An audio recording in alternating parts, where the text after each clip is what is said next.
አሁን በዚህ ዘመን ሰው ምን ይላል? በየራሱ አባት መምህር መነኩሴ ባይታው ያከማችና ተው የስተት ነው ሲባል አታደናግሩና ማንን እንመን እናንተ ይላል። ደግሞ ማለት እንዴ እኮ አይደረስ ነው ማለት ነው። መዝኑ።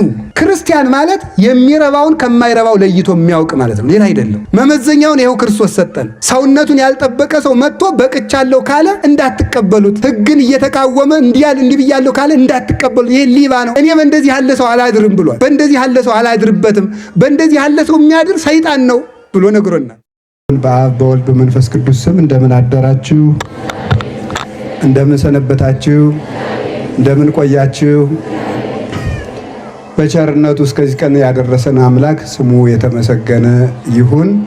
በመካከላችን ተገኝቶ እንዲያስተምረን ቅዱስ ፈቃዱ ይሁንልን። አሁን መርሃ ግብር ሲመሩት የነበሩት መምህር ለክብረ ወንጌል ብለው አጨብጭቡ ቢሏችሁ ግን ጭብጨባው ግን አስፈላጊ አይደለም እና እንዳታጨበጭቡ ነው። እሺ፣ ከዚህ በኋላ መምህር ወደ መድረክ ሲመጣ እንደ ፖለቲካ እንዳታጨበጭቡ። ዝም ብሎ በቃ ያስተምራል ከተባለ ይበቃል። መጨረሻ ላይም ቃለ ሕይወት ያሰማልን በሉ እንጂ አታጨብጭቡ። ይሄንን እንድታደርጉ ለወደፊቱም እንድትለምዱት እንደዚህ አደራላችኋለሁ። እግዚአብሔር ልቡናችንን ከፍቶ እንዲያስተምረን ቅዱስ ፈቃዱ ይሁንልን። አነ ውእቱ አንቀጸ አባግዕ ዘበአማን፣ እውነተኛ የበጎች በር እኔ ነኝ። የዮሐንስ ወንጌል ምዕራፍ 10 ቁጥር 9 ላይ የምናገኘው ኃይለ ቃል ነው። እውነተኛ የበጎች በር በሉ እኔ ነኝ። እውነተኛ የበጎች በር እኔ ነኝ። ሶስተኛ በሉ እውነተኛ የበጎች በር እኔ ነኝ ይላል። ማን ነው እንዲህ ያለው? ጌታችን መድኃኒታችን ኢየሱስ ክርስቶስ ነው የተናገረው። ይሄ አንቀጸ አባግዕ ይባላል። የበጎች በር ምዕራፉ ራሱ የመጽሐፍ ቅዱሱ ክፍል ዮሐንስ ወንጌል ምዕራፍ 10 በራሱ አንቀጸ አባግዕ ነው የሚባለው። የበጎች አንቀጽ የሚለው በር ክፍል ይሆናል። ብዙም ብሎ በጥሬ ፍቹ አንቀጽ በር ይሆናል።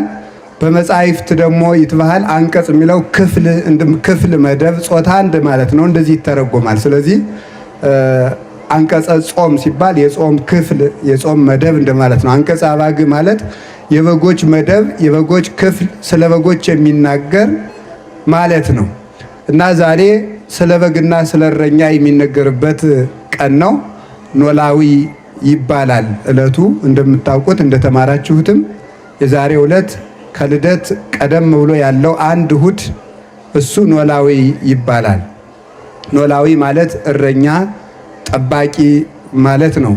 ስለዚህም የጌታችን የመድኃኒታችን የኢየሱስ ክርስቶስ ጠባቂነት፣ የነቢያት ጠባቂነት፣ የሌሎችም ጥበቃ የሚነገርበትና የሚተረጎምበት አንቀጽ ነው። በቅድስት ቤተ ክርስቲያናችን ስርዓት መሰረት ሊቀ ጳጳስ በተሾመ ጊዜ፣ የደብር አለቃ በተሾመ ጊዜ፣ የገዳም አበምኔት በተሾመ ጊዜ፣ መምህራን ወንበር በተከሉ ጊዜ ይህንን ምዕራፍ አስተምረው ይሾማሉ ማለት ነው። ይህንን ምዕራፍ ያስተምራሉ።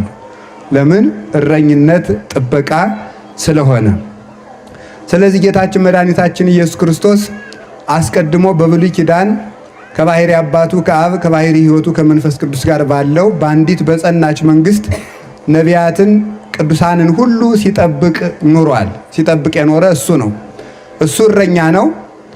እረኞችን እየሾመ ዓለምን ሲያስተዳድር ሲመግብ የሚኖር እሱ ነው።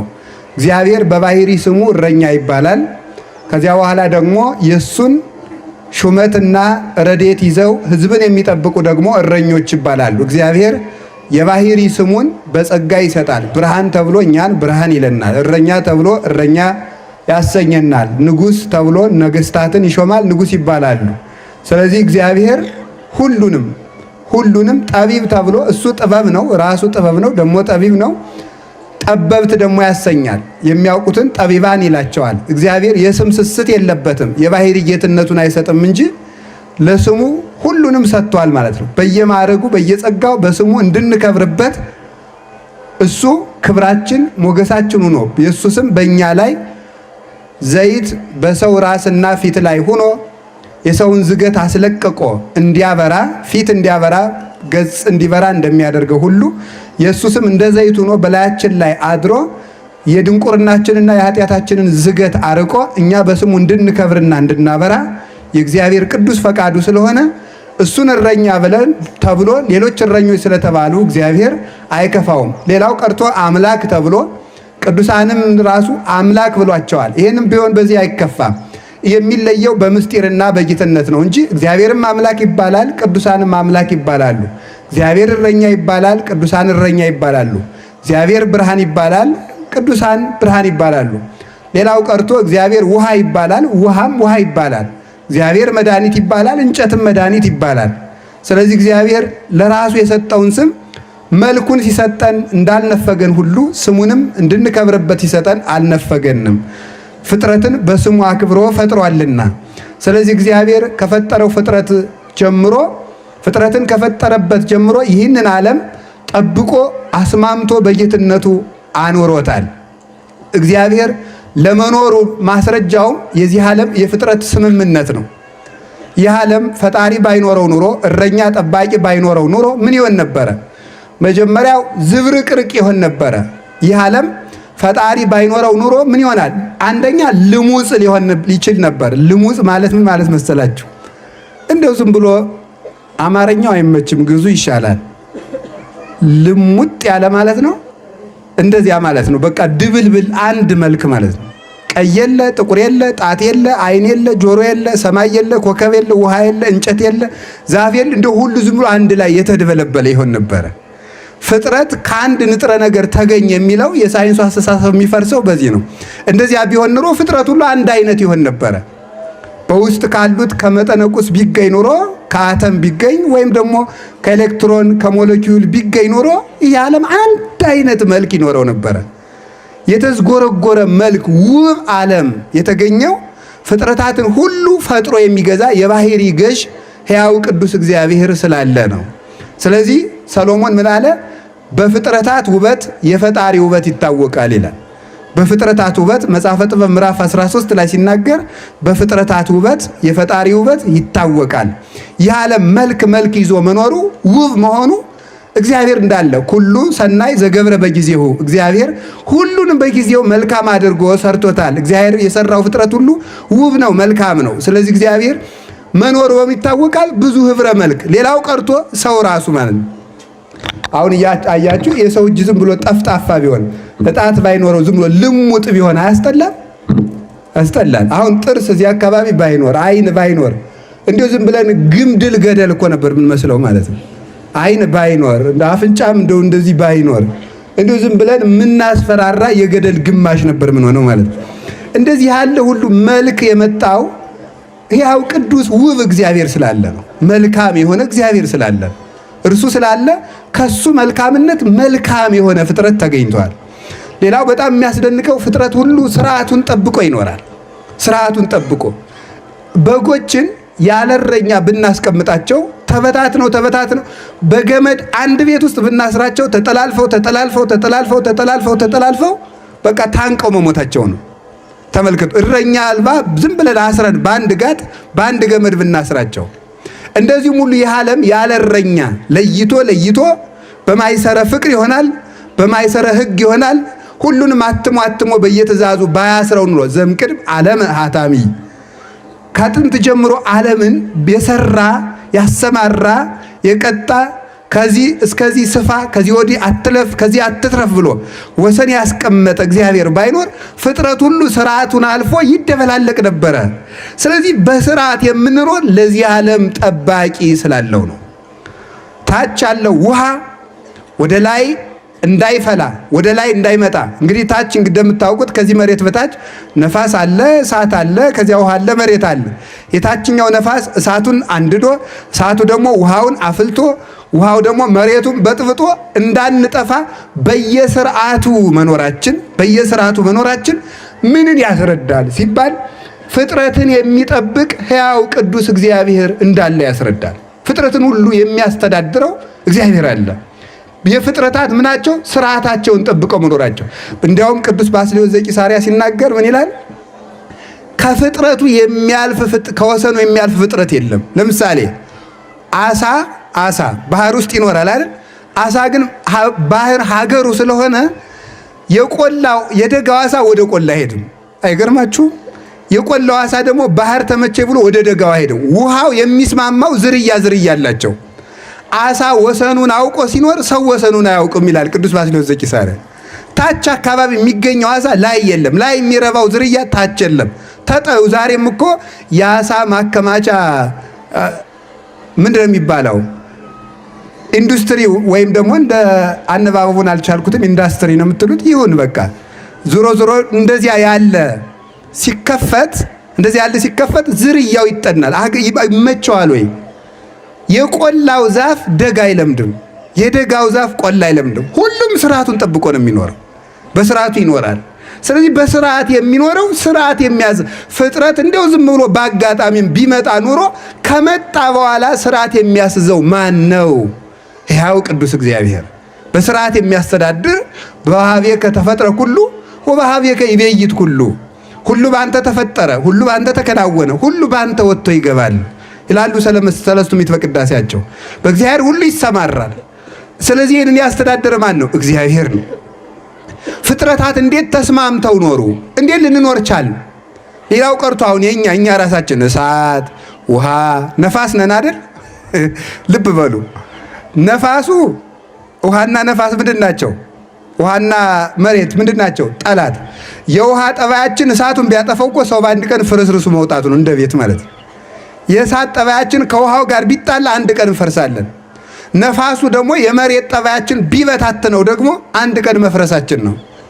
ፍጥረታት እንዴት በስርዓት ኖሩ ነው። አሁን ደግሞ እንዴት ተስማምተው ኖሩ? ተስማምተው የሚኖሩት እረኛ የሆነ እግዚአብሔር ስላለ ነው። ተስማምተው የሚኖሩት በስርዓት እንደ መሰንቆ ማለት ነው። መሰንቆ በጣም ብዙ ጭራ ነው ያለው። የሚቃኘው አዝማሪ ግን አንድ አድርጎ ሲቃኘው አንድ ድምፅ ያወጣል። ጭራው ብዙ ነው፣ ግን ድምፁ አንድ ነው። ይህ ዓለም በጣም ብዙ ጠባይ፣ ብዙ ህብረ መልክ፣ ብዙ ህብረ ጾታ አለው። ተስማምቶ የኖረው ለምንድን ነው ሲባል እንደ መሰንቆ የሚቃኘው እግዚአብሔር ስላለ ነው። ስለዚህ ቅዱስ አትናቴዎስ ምን አለ? መሰንቆ ዘይቤ ሃይማኖት ኢቲ እንተ ለብስዋ ሰማይት። መሰንቆ ይሉሃል፣ ሌላ አይደለም። መሰንቆስ በላይ ሰማይታት በክብር የለበሷት በመከራ የተጎናጸፏት አክሊል የተቀዳጁባት ሃይማኖት ናት። ስለዚህ የፍጥረታት ስምምነት ያለው እግዚአብሔር ስላለ ነውና እግዚአብሔር ሁሉን ጠብቆ ያኖራል። ይሄ ሁሉ የእግዚአብሔርን መግቦትና ጥበቃ የሚያስረዳ ነው። ስለዚህ እግዚአብሔር ዓለምን ፈጠረ፣ ሁሉን በየስርዓቱ ያኖረዋል። አራዊት ሌሊት ብሏቸዋል፣ ቀን አይወጡም። ቀን ካላቸው ሌት አይወጡም። ሁሉን በስርዓቱ እግዚአብሔር ይመግባል፣ እግዚአብሔር ይጠብቃል። እግዚአብሔር የሚጠብቅ ብቻ አይደለም፣ የሚመግብም ጭምር ነው። የፈጠረም ጭምር ነው፣ የወለደም ጭምር ነው፣ የሚያሳድግም ጭምር ነው፣ የሚያኖርም ጭምር ነው። ስለዚህ ፍጥረታትን በቸርነቱ እያስተዳደረ እየመገበ ዓለምን ፈጠረ። ፈጥሮስ ምን አደረገ? ጠባቂ ሾመለት። ለሰማይ ጠባቂ አለው፣ ለፀሐይ ጠባቂ አለት፣ ለውሃው ጠባቂ አለው። ለምሳሌ አሁን የፀሐይ ወንፊት የሚባል አለ፣ ምዕዛረ ፀሐይ የሚባለው የፀሐይ ወንፊት በየሰዓቱ ስንት ቀዳዳ መከፈት እንዳለበት ጠባቂ መልአክ አለው። በጣም መጥኖ ባይከፈት ኖሮ ወንፊቱን በዛ አድርጎ አንድ ጊዜ በጣም ብዙ ስቁረት ቢለቀቅ ፍጥረት በአንድ ቀን ይቃጠላል። ያንን ወንፊት የሚመጥኑ መላእክት አሉ። ያንን የሚመጥኑ መብረቅ ያለ ቦታው እንዳይወድቅ ያለ ቦታው እንዳይመታ የት ማረፍ እንዳለበት የሚጠብቁ መላእክት አሉ። ማን? እግዚአብሔር በጥበቃው ያሰማራቸው። ነፋሳትን የሚያወጡ መላእክት አሉ። ማን? እግዚአብሔር ያሰማራቸው። ዘያወጽኦሙ ለነፋሳት መዛግብት ይሆኑ 12 የነፋሳት መሳክው አሉ፣ ሀገሮች አላቸው። ነፋሳት ወይም ነፋስ 12 አለቆች አሏቸው። ለነሱ ሀገር አላቸው። 8ቱ የመዓት ናቸው፣ 4ቱ የምሕረት ናቸው።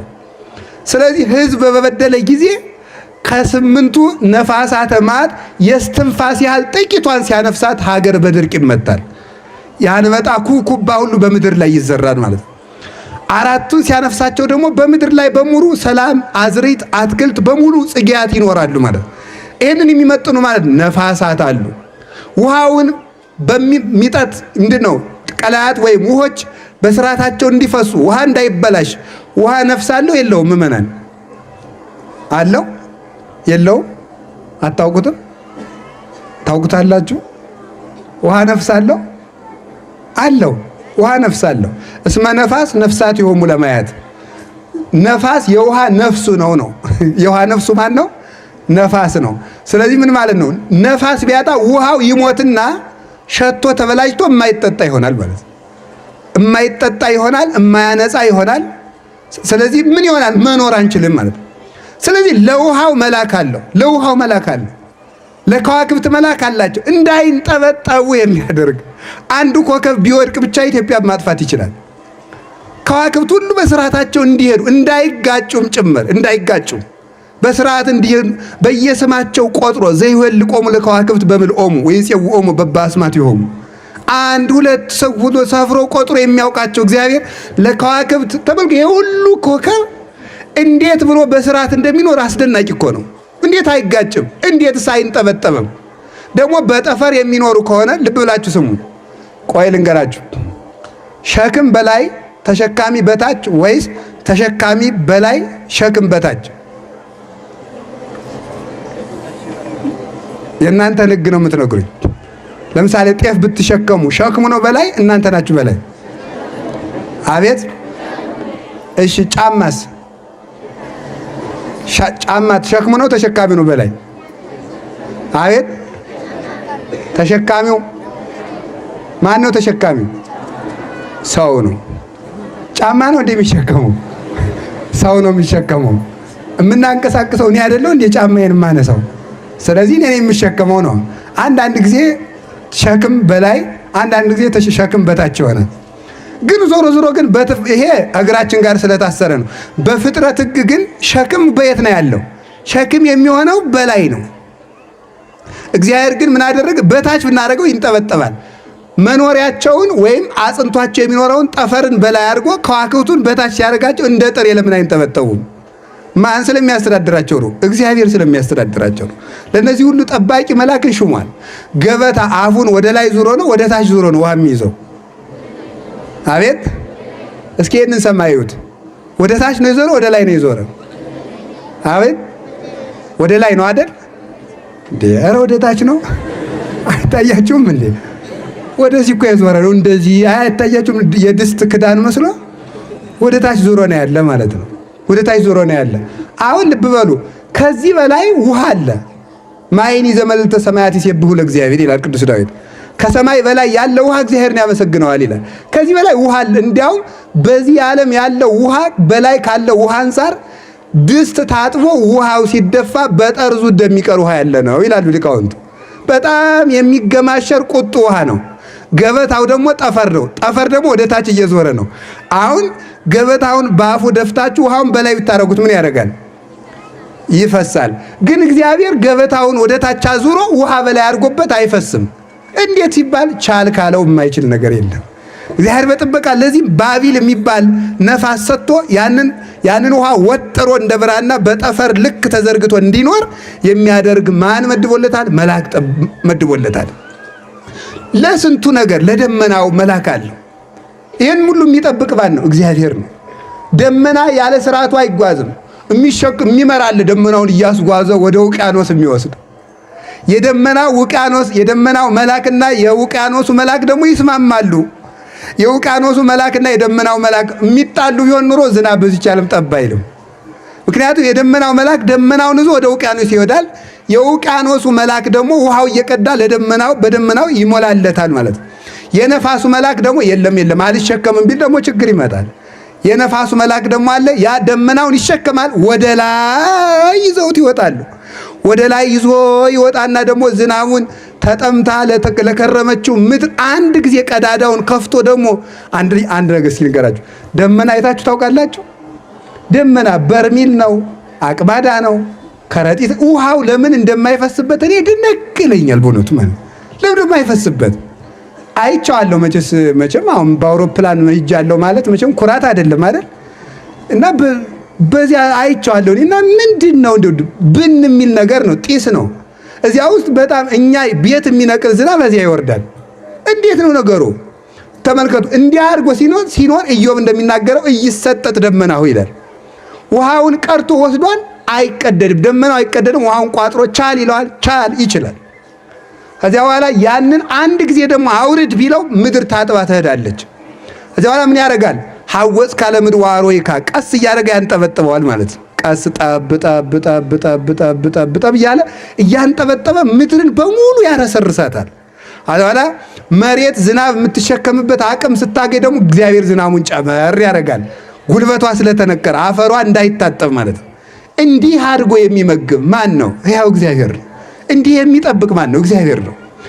ዘሩን አትክልቱን ብታዩት እጹብ ድንቅ ጥላላችሁ። ስንዴ፣ ጤፍ፣ በቆሎ፣ ዘንጋዳ፣ ማሽላ አንድ ጊዜ ቢደርሱ ጥሩ ነው አይደለም? ሆዳም ሰው ነው የሚለው አይ እግዚአብሔር ግን ለምንድነው አንድ ጊዜ እንዲደርሱ የማያደርጋቸው? ስንዴውን እስከሚያጭድ ጤፉ እንዳይፈስበት ነው እግዚአብሔር ማለት። እንዴት እንደሚያስብልን እኮ እሱ ነው የሚያውቅ በእውነቱ ማለት እንዴት እንደሚያስብልን። አንዱ እስከሚታጨድ አንዱ እንዳይፈስ አዝሪት ሁሉ በስርዓታቸው እንዲደርሱ ያደርጋቸዋል። ለችግር ጊዜ ቶሎ የሚደርስ አዝመራ ራሱን እንደገና ድርቅ የሚቋቋሙት እነ በቆሎ የነ ቅዱስ ጊዮርጊስ ምሳሌ የሚሆኑትን በሚያዝያ ተዘርቶ እስከ ሰኔ ድረስ ቢቆይ ዝናብ ቢቆይ ምንም የማይሆኑ ዘሮች አሉ። ቶሎ ተዘርተው ደግሞ ቶሎ የሚደርሱ አሉ። የማይበላሹ ዘሮች አሉ። እነዚህን ሁሉ የሚያደርግ ሕያው መድኃኔዓለም እግዚአብሔር ነው። ይህን ሁሉ ስላደረገልን ስሙ የተመሰገነ ይሁን። ሌላስ ምን ያደርጋል? እባቡ ጊንጡ ጠባቂ አለው። ልብ ብላችሁ ስሙ። እባቡ ጊንጡ፣ ዘንዶ፣ አውሬው ጠባቂ አለው። መልአክ ሹሞለታል። በመልአክ ነው የሚተዳደር። እባብን የሚያስተዳድር መልአክ አለ። አሁን እንደው እናንተ እኔና እናንተ መልአክ ሆነን ቢሆን እባብ ጠብቁ ብንባል አይከፋችሁ? ይገርማል እኮ እኛ ሰው ጠብቁ ተብለንም ይሻላል እንኳን ዘንዶ እየጠበቁ ያንን እባቡን ዘንዶውን የሚያዝበት ቅዱስ ገብርኤል ነው። ሄኖክ እንደሚነግረን ይህንን ሁሉ ይጠብቃሉ። ስለዚህ ዘንዶውም እግዚአብሔር ንከስ ካላለው አይነክስም፣ እባቡም እግዚአብሔር ንከስ ካላለው አይነክስም። አይጥም ብትሆን ጠባቂ መልአክ አላት።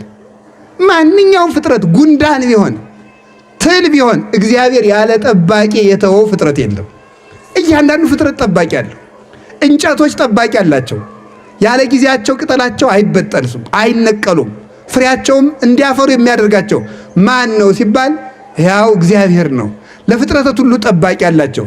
ለዚህ ሁሉ የበላይ ንጉሥ ለሰው ደግሞ ሁለት ጠባቂ አለው። አያችሁ፣ የዚህ ሁሉ የበላይ ማን ነው? ሰው ነው። እስቲ ሰው በሉ። ሰው ነው መውደድ ያለባችሁ። እውነቴን ነው። ሰው የሚወድ ሰው ትልቅ ሰው ነው። ሰው የሚወድ ሰው ነው። እግዚአብሔር በዚህ ዓለም ላይ እንደ ሰው አድርጎ የሚወደው ነገር የለም። የሞተ ራሱ ለማን ነው? ለሰው ነው። ሰው በአምላክ ደም የተገዛ ውድ ፍጥረት ነው። በአምላክ ስጋ የተዋጀ ነው። ለሰው ልጅ እኮ መልአክ ራሱ ዋጋው አይደለም። ምን ማለት ይመስላችኋል? መላእክትን እያቃለልኩ ይመስላችኋል? እንዲህ እንዳላደርግ ራሳቸው መላእክትም ያውቃሉ። ምክንያቱም ስለ መላእክትም አስተምሬ ያውቃለሁ፣ አምናቸዋለሁ። እንደሱ ማለት አይደለም። ግን የሰው ልጅ በመላክ አካል እንኳን አይመጠንም። የተገዛ በአምላክ አካል ነው። የአምላክ ዋጋ ተከፍሎለት፣ የደሙ ዋጋ የተከፈለለት በደሙ የዋጀን ነን። ስለዚህ ሰው ውድ ፍጥረት ነው። ሰውን እንደ መጥላት ያለ እግዚአብሔር መናቅ የለም። ሰውን እንደ መውደድ ያለም እግዚአብሔር መውደድ የለም። ስለዚህ ለዚህ ሁሉ የበላይ ለሚሆን ለሰው ልጅ ደግሞ ሁለት ጠባቂ መላእክት አሉ። አንድ የሌሊት አንድ የቀን። የፈለገ ኃጢአት ቢሰራ እንኳን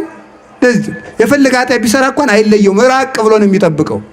ይጠብቀዋል። ሌሊቱን ሙሉ ይጠብቀዋል። ለዚህ ነው አረጋዊ መንፈሳዊ እንዲያው ብቻዬን ነኝ ብለህ ከቤት ውስጥ ስትቀመጥ እንኳን ራቁትህን እንዲያው ዝም ብለህ ዝርግፍ ብለህ አተኛ። ምክንያቱም ሌላ ሰው ቢያይ የሚጠብቅ መልአክ እያየህ ነው። ከኃጢአት ተጠንቀቁ የምንባለው ሰው እንዳያየን ብቻ ሳይሆን አብሮን ውሎ የሚያድር ጠባቂ መልአክ ስላለ ነው። አይገርማችሁም? እስኪ አንድ ጥያቄ ልጠይቃችሁ። አሁን እኔ ቤታችሁ ቁጭ ብዬ ልብሳችሁን አውለቃችሁ ኃጢአት ትሰራላችሁ? ንገሩኝ እንጂ ወይ እንሰራለን ወይ አንሰራም በሉ። አሁን አባን የምታፍሩ ከሆነ አንድ መልአክ እንዴት አታፍሩ? ማፈር አለብን አይደለም እንዴ? መልአክ ሕሊናችን ይሄን ስለሚረሳ ነው። አንድ ሰይፍ የመዘዘ የእግዚአብሔር ብርሃን የተሳለበት አንዱ መልአክ ብቻ ሰማይን መሰንጠቅ የሚችል መልአክ በፊት ለፊታችን አቁመን ኃጢአት እንሰራለን። ያ መልአክ ደግሞ ይጠብቀናል። የትም ስንሄድ አይለየን ነው። በዚህ ጥበቃ ውስጥ ነው የምተዳደረው። እንደውም የሚገርማችሁ እኮ ጠባቂ መልአክ ባይኖር እኮ አሁን አንዳንድ ጊዜ መስለን እግዚአብሔር ከተወኝ ስንት ዓመቱ ይላል ሰው። ኧረ ተው፣ እግዚአብሔር ትቶ ነው ውለህ የምትገባ? ለሰከንድ እንኳን ማደር አይቻልም። የፈለገ ነፍሰ ገዳይ ዘማዊ የረከሰ ሰው ቢኖር እግዚአብሔር ያለ ጥበቃ ትቶት አድሮ ውሎ አያውቅ። የሚያምን ኃጢአተኛ ብቻ አይደለም፣ የማያምኑትን ጭምር ጠባቂ መልአክ አላቸው። የማያምኑትን ጭምር እግዚአብሔር ይጠብቃቸዋል፣ ጠብቆ ያሳድራቸዋል። ሰይጣንን አንድ ቀን አንድ ባይታዊ አግኝቶ እንዲገፍቶ ገደል ሊወረውረው ሲል ሞኝ አንተ ባታዝንልኝ እኮ እግዚአብሔር ፍጥረቱ ስለሆንኩ አያጠፋኝ ብሏል። ሰይጣን ራሱ ማለት ነው። ሰይጣንን እግዚአብሔር ይጠብቀዋል አይጠብቀውም?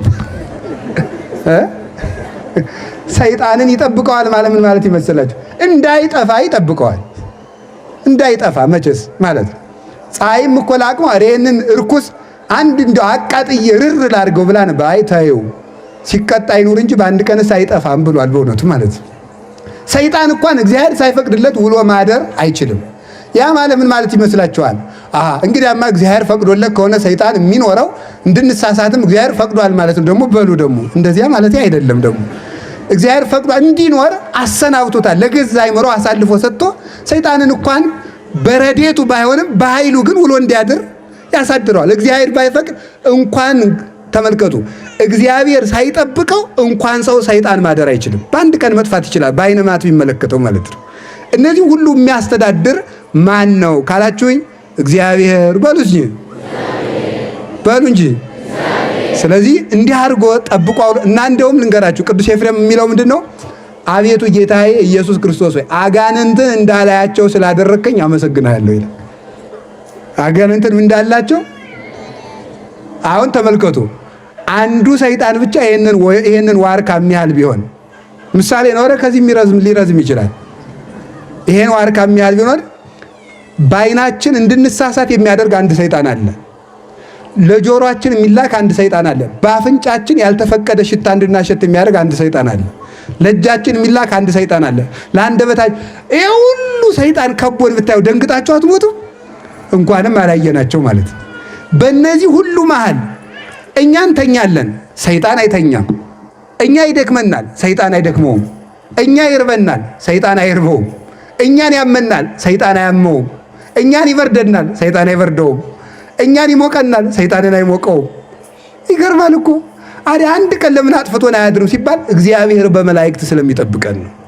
ስለዚህ እግዚአብሔር ሌሊትም ቀንም ይጠብቀናል። በእውነቱም ነው ናሁ ይደቅስ ወይነጉም ዘያቅቦ ለእስራኤል እስራኤል ዘሥጋን የሚጠብቅ እስራኤል ዘነፍስን የሚጠብቅ እግዚአብሔር አያንቀላፋም። ሃይማኖት ማለት ራሱ ይህንን ዓለም ማባልቦ ሀበቦ ፈጥሮ በረዴት የሚጠብቅ እንቅልፍ የሌለበት በባህሪው ሞት በመንግስቱ ሽረት የሌለበት ትጉ እግዚአብሔር አለ ብሎ ማመንና ለዚህ ታምኖ መኖር ነው። ይሄ ነው ሃይማኖት ማለት። እግዚአብሔር እንዴት እንደሚጠብቀን ልብ ብላችሁ አስተውሉ። ከማኅፀን ጀምሮ አድርጎ እንዴት እንደሚጠብቀን ከአባታችን ወገብ ዘር ከእናታችን ማኅፀን ደም ከፍሎ ያንን አርግቶ እናታችን የበላችው ተጭኖ እንዳይገለን የጠጣቸው አንዝዞ ትን ብሎ እንዳይገለን የሚጠብቀን ማን ነው የሚለይ ይመስላችኋል? እግዚአብሔር ነው። በማኅፀን ጀምሮ የሚጠብቀን። አሁን ለሕፃን ልጅ በጨው እንጀራ ለ6 ወር ልጅ ብታጎርሱት አይገለውም? ይገለዋል። ግን እናቱ በጨው እንጀራ እየበላች ማኅፀን ሳለ አይሞትም። ለምን ይመስላችኋል? እግዚአብሔር እየጠበቀው ነው በእውነቱ ማለት ነው። ሕፃን ልጅ ከተወለደ በኋላ መንፈቅ ዓመት እስኪሞላው ድረስ ይቺ ነጠላ ራሱ አፍና ትገለዋለች። ግን የእናቱ ሆድ ለምን አፍኖ አልገደለውም? እግዚአብሔር ስለሚጠብቀው ነው። ስለዚህ ቅዱስ ዳዊት ምን አለ? በእናቴ ማኅፀን ጀምሮ አንተ አምላኬ ነህ፣ እምከርሰሜ አንተ አምላኬ፣ ከእናቴ ማኅፀን ጀምሮ አንተ አምላኬ ነህ ብሎ የተናገረ ለዚህ ነው። እግዚአብሔር እንዲጠብቆ ያሳድገናል። ብዙ ጊዜ ሕፃን እኛ ስንወድቅ ቶሎ እንሰበራለን። ሕፃናት በየቀኑ እየወደቁ ለምን አይሰበሩ ይመስላችኋል? አይገርማችሁም? መቼስ ሳይንስ መልስ አያጣም። ቁመታቸው ቅርብ ስለሆነ ከቅርብ እየወደቁ ነው ሊል ይችል ይሆናል። መቼስ አይታወቅም ማለት ነው። ግን አንድ ነገር የምትዙልኝ ግን ሰው በራሱ ቁመት ልክ ሲወድቅም ኃይል አለው ባጭሩ ማለት ነው። በራሱ ቁመት ሕፃኑም በራሱ ቁመት ልክ ኃይል አለው። ለራሱ ቁመት የሚበቃ ክብደት ስላለው ወድቆ አለመሰበር አይችልም። እንቁላል እዚህ ወድቆ አይደል የሚሰበረው? ለምንድን ነው ታዲያ እንደዚያ የሚሆን ሲባል እግዚአብሔር ስለሚጠብቅ፣ ሕፃናትን የሚጠብቃቸው እግዚአብሔር ስለሆነ ነው። ሳናውቅ የሚጠብቀን። አባ ጊዮርጊስ ዘጋስጫ ደግሞ እናት ልጇን ትታ ወደ ገበያ ብትሄድ እናቱ ገበያ እንደሄደች ልጁ እባብ ቢጨብጥ እናቱ እስከምትመጣ ድረስ እባቡ ልጁን ሳይበላው ይቆያል። የሕፃኑ ደግነት የእባቡን ተንኮል ይሽራልና ይላል። ማን ሲባል በእነዚህ ሕፃናት ላይ አድሮ እግዚአብሔር ስለሚጠብቅ ነው። ስለ እግዚአብሔር የማይተወን የሚጠብቀን የሚረዳን የሚመግበን ይህንን ዓለም ሁሉ የሚመግብ ቸሮ አምላክ እግዚአብሔር ስሙ የተመሰገነ ይሁን። 5500 ዘመን በሙሉ እግዚአብሔር ከዚህ በኋላ ተሳስተን በመልኩ ፈጥሮን ተሳስተን ብንወድቅ እንኳን 5000 ዘመን እስኪወለድ ድረስ ጥበቃውን አላቋረጠም። እንዲህ የሚል ቃል ላስታውሳችሁ። በኦሪት ዘፍጥረት ምዕራፍ 1 ላይ ወመንፈስ እግዚአብሔር ቅዱስ ይጼልል መልዕልተ ማይ የእግዚአብሔር መንፈስ በውሃው ላይ ሰፎ ነበር ይላል። እንዲህ የሚል በቀዳሚ ገብረ እግዚአብሔር ሰማይ ወምድረ እግዚአብሔር በመጀመሪያ ሰማይና ምድርን ፈጠረ ይላል። ሰማይና ምድርን ፈጠረ። ወምድር ሳህለወ ትራቃ ምድርም ባዶ ነበረች አትታይም ነበር። ከዚያ በኋላ ምንድነው? ወጽልመት መልዕልተ ቀላይ በምድር ላይ ውሃ ነበር፣ በውሃው ላይ ደግሞ ምን ነበር ይላል? ጨለማ ነበረ። በዚያ ላይ የእግዚአብሔር መንፈስ ነበር ይላል። ምን ማለት ይመስላችኋል? ታች ምድር አለች፣ ምድርን ውሃ አለ፣ ከውሃው ላይ ጨለማ አለ፣ በጨለማው ላይ የእግዚአብሔር መንፈስ ነበር። ይህንን ሳዊሮስ ዘስሙናይን ሲያብራራው ሲተረጉመው ምንድነው የሚለው? ምድር የተባለ ክርስቶስ እስከሚወለዱ የነበሩ ምዕመናን ናቸው። ህዝቡ ነው። ከዚያ በኋላ ደግሞ ተመልከቱ። በዚያ ላይ የነበረው ደግሞ ውሃ ምንድነው ሲባል የነቢያት ትምህርታቸው ነው። በዚያ ላይ የነበረው ጨለማ እርግማን ነው ይላል። ነቢያት እርግማን እንዳለባቸው ነበር የሚያስተምሩት። በእርግማን ታስረው ህዝቡን ግን ያስተምሩ ነበረ። እነሱም ግን ከኃጢአት አልዳኑም ነበረ። በዚያ ላይ የእግዚአብሔር መንፈስ ነበር ማለት ግን እርግማኑ ቢኖርም ኃጢአት ሰርተን ብንበድልም 5500 ዘመን የህይወት ቀጠሮ ቢሰጠንም ነገር ግን እስከዚያም ድረስ እግዚአብሔር በመንፈስ ረድኤት መጠበቁን አልተወም ማለት ነው። በተረገምንበት ዘመን እንኳን እግዚአብሔር መመገቡን አልተወም። ነፋሳትን ማመላለሱን ማንፈሱን ብርሃን ማመላለሱን ቀላያትን ማፍሰሱን በዝናብ ማብቀሉን በፀሐይ ማብሰሉን ጽንስ ጠብቆ እንዲወለድ እንዲያድግ ማድረጉን ከጠላት መጠበቁን ፍጥረትን መመገቡን ፍትህ መስጠቱን ሁሉ አላቋረጥም። ስንኳንስ በቀናንበት በተጣመምንበት ደግ ዘመን እንኳን እግዚአብሔር ይጠብቀን ነበረ። ነገር ግን በነፍሳችን ጠፍተን ነበርና እረኛ እንደሌላቸው በጎች ነበርና አንዱ ቸር እረኛችን ሕያው ቅዱስ አካላዊ ቃል ከሰማየ ሰማያት ወርዶ እኛን ሊፈልግ መጣ። ቅዱስ ዮሐንስ አፈወርቅ እንደሚለው ወዳጁ ሩቅ ሀገር እንደሄደበት ሰው ሊፈልግ ተከትሎ እንደሚሄድ በጉ ሩቅ ሀገር ሂዳ እንደሄደችበት እንደጠፋችበት ሰው በጎቹን በጋጥቶ አንድ የጠፋችን ፍለጋ እንደሚሄድ ባህሪያችን ከእግዚአብሔር ፈጽሞ ርቆ ነበርና ሰማይ ከምድር ከሚርቀው መጠን ይልቅ የኛ ባህሪ ከእግዚአብሔር ቸርነትና ፈቃድ የወጣው መውጣት ይበልጥ ነበረ። ስለዚህ ጌታችን መድኃኒታችን ኢየሱስ ክርስቶስ እርሱ ቸር እረኛ ነውና እኛን ሊፈልግ የባሪያን መልክ ይዞ ወደዚህ ዓለም መጣ። ለኛ እግዚአብሔር የጌትነት መልክ ሰጥቶን ነበረ ሲፈጥረን። የጌትነቱን መልክ ሰጥቶ በጸጋ ሰጥቶን መጠቀም ባይቻለን እሱ ደግሞ የባሪያን መልክ ሰጥቶ እኛን የጌትነቱን መልክ ለመስጠት እሱ የኛን መልክ ይዞ መጣ። ሰው ሆነ። ማን ነው የባሪያውን መልክ ይዞ መምጣት የሚችለው? ያንን መልክ ይዞ አላፈረበትም። በዚህ ደግሞ ክብሩትም እንደመቀማት አልቆጠረም። ባይል ሲሆን ባለጸጋ ሆነ። በድሃ ቤትም አደረ። ከባለጸጎች ልጆችም አንዲት የድሃ ልጅ መርጦ በእሷ ማህፀን አደረ። ታገሰ ለተጸንሶ ይላል ቅዱስ ቄርሎስ። ለመጸነስም ታገሰ። ይህ ትዕግስት ነው። ስፉ ምሉ የሚሆን መለኮት በጠባብ ማህፀን ማደር ይህ ትዕግስት ነው። እሱ ንጹሕ ኃያል ሲሆን በዝሙት የተሰናከሉት የነ ዳዊት ዘር መባልን እንኳን አላፈረም። በእውነቱ አላፈረም። የነ ሩት ከጣዖት የፈለሱት የአብርሃም ዘር ሲባል አላፈረበትም። መርጬ ልወለድ አላለም እሱ። እነዚህ ሁሉ ሲወለድ ዘር ሲቆጠርለት አይገርማችሁም? እግዚአብሔር ዘር ሲቆጠርለት እግዚአብሔር አባቱ ገሌ እናቱ ገሌ አያት ተበጅቶለት እናት ተበጅቶለት ተወለደ። ከዚህ በኋላ እረኛችን መሆኑን ለማጠየቅም በከብቶች መካከልና በበጎች መካከል ተወለደ። ለምን? እረኛ ነዋ። እኛ በግ እኛ ላይም እኛ እንደ እንስሳት ነንና እሱ እረኛችን በከብቶች መሃል ተወለደ። በዚያን ጊዜም የእረኞች አምላክ ነበርና እርሱ ተግተው ለሚጠብቁ እረኞች የልደቱን ዜና በመልአኩ በቅዱስ ገብርኤል በኩል አበሰረ። የጠፉትን ለመፈለግ አንድ የእረኛ ታሪክ ላስታውሳችሁ። አላችሁ ይሆን? አላችሁ? እግዚአብሔር ከሁላችን ጋር ይሁን። የያዕቆብ ታሪክ ነው። ያዕቆብ ከሀገሩ ተነስቶ አባቱ እናቱ ከሚኖርበት ተነስቶ በተሰደደ ጊዜ ከወንድሙ ጋር ተጣልቶ ከአጎቱ ከላባ አጠገብ ሲደርስ አንድ ነገር አግኝቷል። ምን ይመስላችኋል? የውሃ ጉድጓድ ነው። የውሃ ጉድጓድ አገኘና እዚያ የውሃው ጉድጓድ የተገጠመበት ለ50 ለ60 የሚነሳ ታላቅ ደንጊያ ነው። ይህንን ድንጋይ የሚገጥሙት ለምን ይመስላችኋል? ሰዎች መርዝ እንዳይጥሉበት፣ አራዊት እንዳይተነፍሱበት ገጥመውት ይሄዳሉ። ከብቶቻቸውን አጠጥተው የሚያስፈልጋቸውን ቀርተው ገጥመውት ይሄዳሉ። እና ትልልቅ ሰዎች፣ ጉልማሶች፣ ክንደብርቱ ሰዎች ካልመጡ ከፍተው ማጠጣት አይቻላቸውም። ያዕቆብ በደረሰ ጊዜ ምን አደረገ? በጎቹ ቆመው እረኞቹ ደግሞ ለጋ ያልበረቱ ስላልነበሩ ከፍተው ማጠጣት አቅቷቸው ከጉድጓዱ ዙሪያ ቆመው ሲቁለጨለጩ ያዕቆብ ደረሰ። ያዕቆብ ምን አደረገ? ክንደብርቱ ስለነበረ ከፍቶ አጠጣላቸው። በአጭር ቃል ያ ጉድጓድ ምን ይመስላችኋል? ያ ጉድጓድ የኛ የህይወታችን ምስጢር የሁለንተናችን እዚያ ውስጥ በላይ የተቀበረው ያቺ ውሃው በጎቹ የሚጠብቁት ውሃ ልጅነት፣ ስርየተ ኃጢአት፣ ቅድስና፣ ህይወት፣ ተስፋ መንግስተ ሰማያት እንዲህ ያለው ሁሉ ነው። እንዲህ ያለው ሁሉ ውሃ ነው።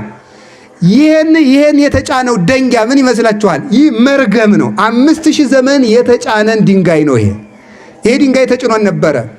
ያንን የሚጠብቁ በጎች የተባሉት እነማን ናቸው? እኛው ነን። ተጠምተን የነበርነው ነፍሳት ናት። የህይወት ውሃ ስንናፍቅ የነበርነው።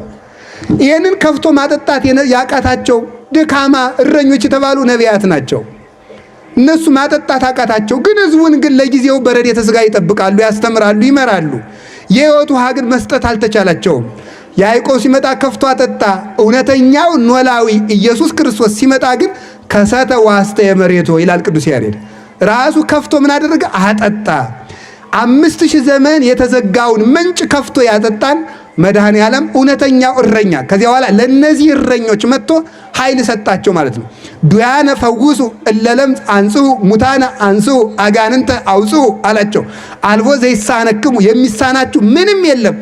እረኞች ድካም ነበራቸው። ማይሰራ ኃጢአትን ፍቱ፣ ሞትን እሰሩት፣ አጋንንትን አውጧቸው፣ የሞት ማሰሪያን ፍቱ፣ እየሄዳችሁ አህዮችን ፈታችሁ አምጡ አለ። ቀድሞ መፍታት አይቻልም ነበር። አሁን የመፍታትን የማሰርን ስልጣን ሰጣቸው። የሞትን ጥርስ አወለቀና በሕይወት መንገድ እንድንመላለስ ለእረኞቻችን ለሐዋርያት ኃይል ሰጠ። ይህንን ኃይል የሰጠ መድኃኔ ዓለም ስሙ የተመሰገነ ይሁን። አሁን አያችሁ፣ ይገርማችኋል። እሱ እውነተኛው እረኛ እኛን ለመፈለግ መጣና ከበጎቹ ወገን ከአንዲቱ በግ ምን አደረገ? ተወለደ። አያችሁ፣ እረኛ ከበግ ተወለደ። ይህ ድንቅ ነው። እረኛውን በጊቱ ታቀፈችው። ጥቀ እጹፍ ሁቃፊ አንበሳ በአብራከ በጊት ጻዳ ይላል አባ ጊዮርጊስ። ኧረ ጎበዝ፣ ግሩም ነው፣ ግሩም ነው። አንበሳውን በግ ታቀፈችው ይላል። እንዴት ሳልሰበራትም ብሎ ያደንቃል። በእውነቱ ማለት ታቀፈችው። አያችሁ፣ እረኛው እኛን የበግነት ስልጣናችንን ለመመለስ ተኩላ ወስዶን የነበርነውን እኛን ወደ በግ መንጋ ለመመለስ እሱ ለኛ በግ ሆኖ መጣ። እውነተኛውን የዓለምን ኃጢአት የሚያስወግደው በግ እርሱ ነው ተባለ። እሱም ስጋውን ተመልከቱ፣ በግ ነውና ስጋው ተቆረሰ፣ ደሙን አፈሰሰ። ስጋውን በላ ነው፣ ደሙን ጠጣ ነው። በግ ተሽጦ ዕዳ እንደሚከፈል 30 ብር ተሽጦ የ5500 ዘመን ዕዳችንን ከፈለልን። የበግን ፀጉር እንደሚለብሱት በጥምቀት ለበስ ነው። ወንዶች በ40 ቀን ሴቶች በ80 ቀን ክርስቶስን ለበስን። አሁን እርቃናችንን አይደለንም። ማንን ለብሰናል? ኩልክሙ ለተጠመቅሙ ክርስቶስ ለበስክሙ፣ የተጠመቃችሁ ሁላችሁ ክርስቶስን ለብሳችሁታል ይላል ቅዱስ ጳውሎስ። የተጠመቃችሁ ሁላችሁ በሉ። ማንን ለብሳችሁታል? ክርስቶስን ለብሳችሁታል። አሁን ይህ እረኛችን ነው። እውነት እላችኋለሁ እኔ የበጎች በር ነኝ። እንዲህ ያለ ኃይለ ቃሉን እንጀምርና እናጠናቅ፣ እንዳይረፍድ ብዙ መርሐ ግብር ስላለ። አነ ውእቱ አማን አማን እብለክሙ ዘይባ ውስተ አንቀጽ እንተ አንቀጽ ውስተ አጸደ አባግ ወዘአርገ እንተ ካልእ ገጽ ሰራቂ ወፈያት ወጉሂለያ ውእቱ። እውነት እውነት እላችኋለሁ ወደ በጎች በረት በበር በኩል የማይገባ በመስኮት የሚገባ እርሱ ሌባ ነው። ስሙ እንግዲህ እንዳትረሱ፣ እንደው በሞት ይዣችኋለሁ። ወደ በጎች በረት በበር በኩል የማይገባ በመስኮት የሚገባ ይህ ሌባ ነው ይላል። ወኖላዊሰ ውስተ አንቀጽ ይበጉ፣ እረኛ ግን በበር በኩል ይገባል። ወአፃዊኒ ያርኅዎ ሎቱ፣ የበጎች በረኛው ጠባቂ የበረቱ ጠባቂም ከፍቶ ግባ ይለዋል፣ ይገባል። በጎቹንስ ምን ያደርጋቸዋል? ያውቃቸዋል። ወይፄውዖን በበአስማቲሆን፣ በጎቹንም በየስማቸው ይጠራቸዋል፣ በጎቹም ያውቁታል ማለት ነው። ወያወፅኦን ወያወፍሮን፣ አውጥቶም ያሰማራቸዋል። በጎቹን አውጥቶ ያሰማራል። ከዚያስ ምን ይላል ተመልከቱ። ወምድረ አውፈሮን የሐውር ቅድሜሆን፣ አሰማርቷቸው ፊት ለፊት ይሄድላቸዋል። ወአባግዕሁኒ ይተለዋሁ፣ በጎቹም ይከተሉታል።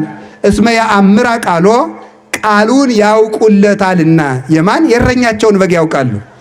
ይህ በእስራኤል የበግ ጥበቃ ጌታ በሆነ ምሳሌ ነው እንጂ ባልሆነ ምሳሌ ስለማያስተምር የሙሴ በጎችን ምሳሌ አድርጎ አስተምሯል ይላሉ ሊቃውንቱ።